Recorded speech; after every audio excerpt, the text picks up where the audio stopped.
On DC Music Rocks, we're shining a spotlight on the great songs, artists, and incredible people behind the DC region's local music scene. So Lisa V. White has been involved in the Washington, D.C. music scene in one way or another for nearly 30 years. First as a DJ, later as a music writer and editor, an artist manager, an independent band promoter, a board member of the Washington Area Music Association, and as a talent buyer for 21 years at the 930 Club from 1991 to 2013.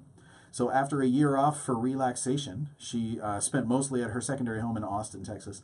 Lisa was head talent buyer and operations consultant for Gypsy Sally's, which is a startup 450 capacity Americana music club in Washington, D.C.'s Georgetown neighborhood, and that was in 2014. And she's now at the new Pearl Street Warehouse. So Lisa, it is such an honor to have you here. Thank you for coming here and being with us today. Oh, well, thank you for having me in. And now, how would you, that was my way of describing you. How would you describe yourself? Well, I did all that stuff. Sum up years and years of work in a matter of 30 seconds. Yep, Yeah, that was me. I did all that stuff. Sounds yeah. right. Is there anything that I left out of there? Not really. I mean, Pretty much sums it up? That's pretty much, I did college radio. Wow. I had my own radio show in like 1980 something. Well, it's an honor to have you back on the radio here. Yeah, it's that's nice to be back. That's a treat. My goodness. And so now, share with us, why is it's called Pearl Street Warehouse? Is there a story behind the name, or is it really on Pearl Street, so they just call it Pearl Street Warehouse? Well, there's a story behind the name of the street. Oh. And Pearl Street is a brand new street created in this development. And it's really just a couple of blocks long, running from the water, which is the Washington Channel, to Main Avenue. And Pearl Street is named after a ship.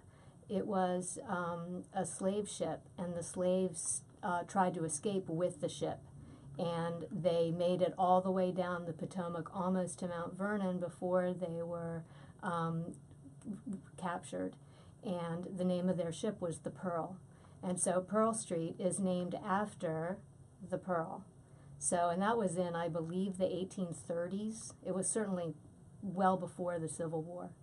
So I was aware of that story as part of the Washington, D.C. history, and so I was interested in Pearl Street Warehouse for that reason. I liked the fact that the developers kind of paid tribute to them by naming a street after them.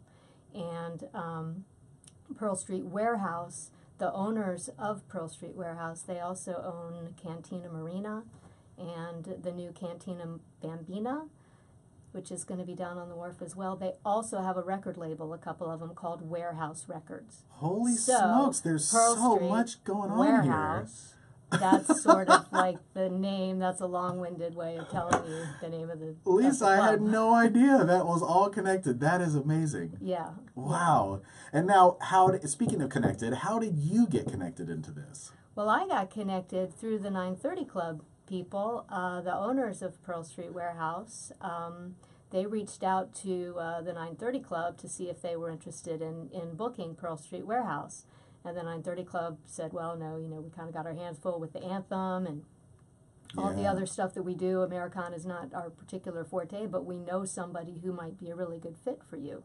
So they put us in touch, and I met with those guys and got along with them right away, and I really liked their vision for their club, and I felt like my background and the connections that I have could be an asset for them, and I felt like I would really enjoy helping them to fulfill their vision for the club. So that's how it happened. Wow. And when were you connected? This all happened in March of 2017. Yeah, and it was still like very much a construction zone. Like going in there and doing a walkthrough, it was really hard to see how beautiful the club was going to become. And it was really fascinating to be able to go through there and do regular walkthroughs and see the progress that was being made, and to now be able to be in there, especially for something like Chuck Brown Band, when it's packed and everybody's dancing and having a good time, and just to feel that coming to fruition, it's great.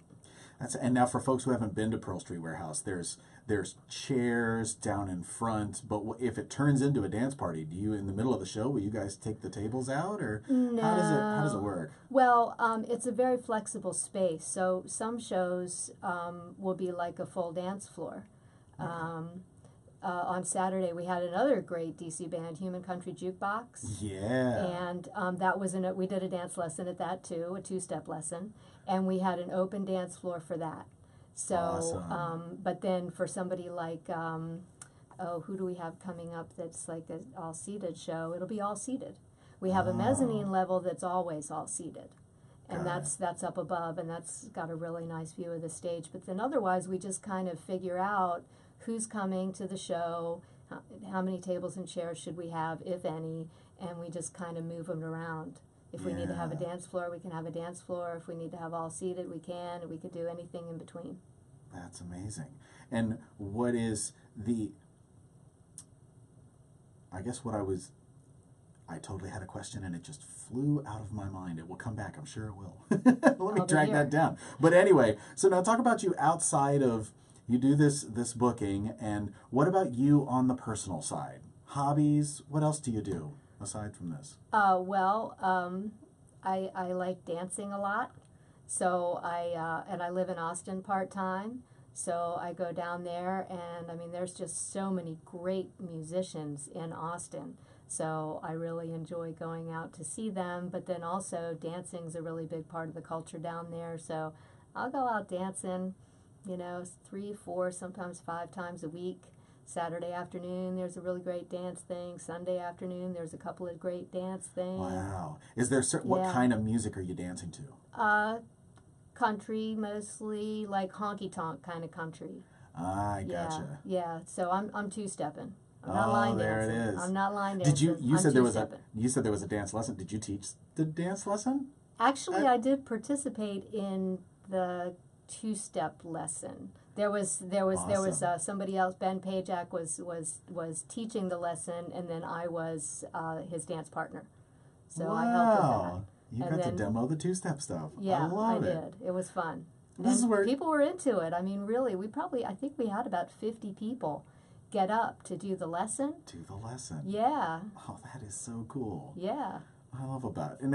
And when you think back on your career, then it sounds like you have so many memories. What is the biggest success moment that comes to mind for you, personally?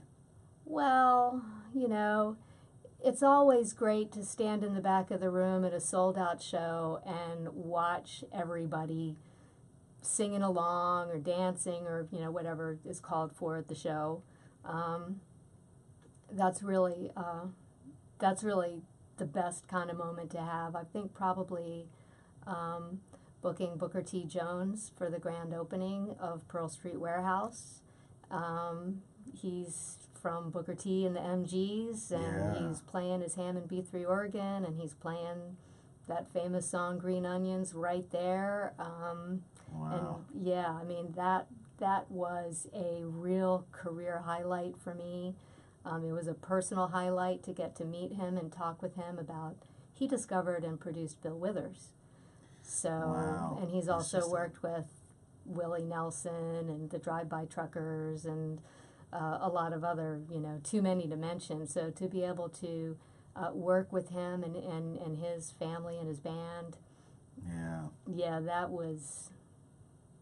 Yeah. And you bring up you just reminded me. I wanted to ask you when bands reach out to you, what are you looking for when you're considering booking them? How does it work on your side when they say, "Hey, I'd love to book a show"? What happens on your side?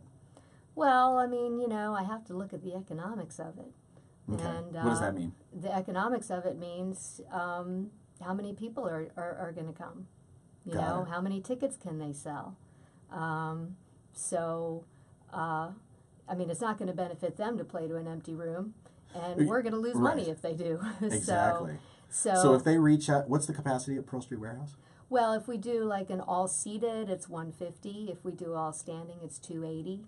Wow. So Okay. and then we can, depending on seated standing. Anywhere We in can between. do something between. Yeah. So if a band reached out to you and just said, look, we anticipate being able to bring 150, does that make your job easier, or is there still same amount of research that goes well, into I it? still do my research, to see, well, where are they drawing 150? Because if I have somebody saying, well, we pull 500 people when we play in New York, well, that doesn't mean necessarily that they're going to draw anybody when they play in Washington, D.C. So I still have to do my research, and I have people that I ask about certain musical genres that tend to know about those things.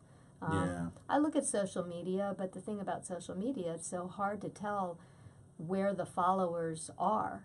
Are the followers in this area and physically able to come to a show at Pearl Street Warehouse, or are Yeah. they, all over the country? I just don't know. So, What about, what is the number that's is the number that if you go lower than that you lose money, but this is the break-even point? What is that at a venue like Pearl Street? well, Or how does that work? it all depends on how much I'm paying the band.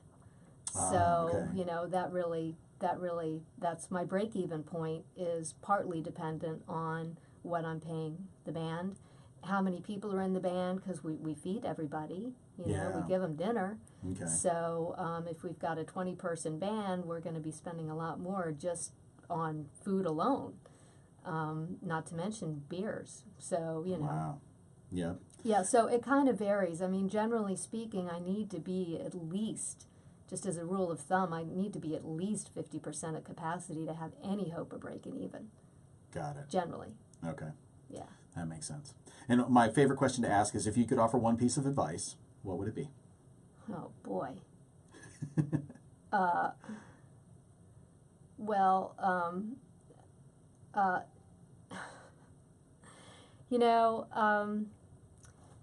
there's just so many more than one pieces of advice that I could come up with.